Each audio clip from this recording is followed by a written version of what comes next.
A new teaching tool is turning traditional teaching upside down in Mount Lebanon. It's called a flipped classroom. Peggy Finnegan saw firsthand how students are doing a 180 when it comes to learning. This is Honors Algebra 2 at Mount Lebanon High School, where the students are doing their homework. Wait a minute, you might ask. Shouldn't they be doing their homework at home and lessons be taught in the classroom? Well, not in this room, because they're using a method here called the flipped classroom.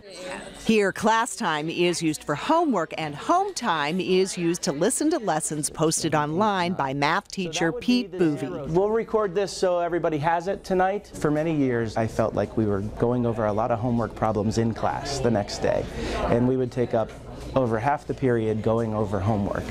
And then I thought, well, why don't we just spend the whole period doing homework and instead watching the lessons at home. Students watch and then learn concepts at their own pace at home, going back to review a lesson as often as they want. They have a library of videos that they can go back and watch. Then in class, they're prepared to practice the problems from that lesson with the advantage of having a teacher there to answer questions and help them with the more difficult problems. So if you could give this teaching method a grade, what would it be? I'd give it an A. Mount Lebanon principal Brian McFeeley says he thinks it makes good sense to use technology that teens are already familiar with. We're trying to integrate more and more opportunities for our students to use the things that they're using at home, in the evenings, on the weekends, and make it applicable to what they're doing in school. Bouvy started teaching the flipped classroom last school year, and most students have embraced it. I actually love it. I mean, I've never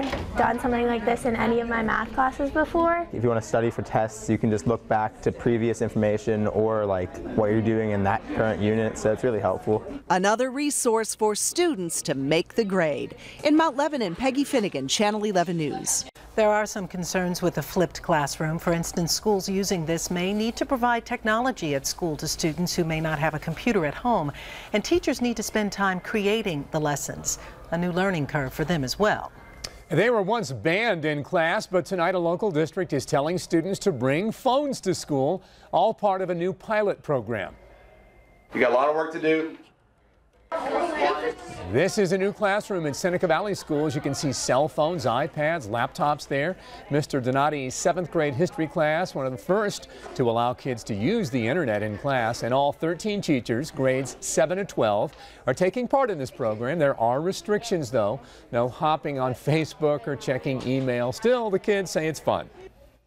It's really fun. Like before it was like boring and like I didn't really pay attention that much, but like now I'm like all into it. He's very honest. The program could expand if the school board thinks it's successful.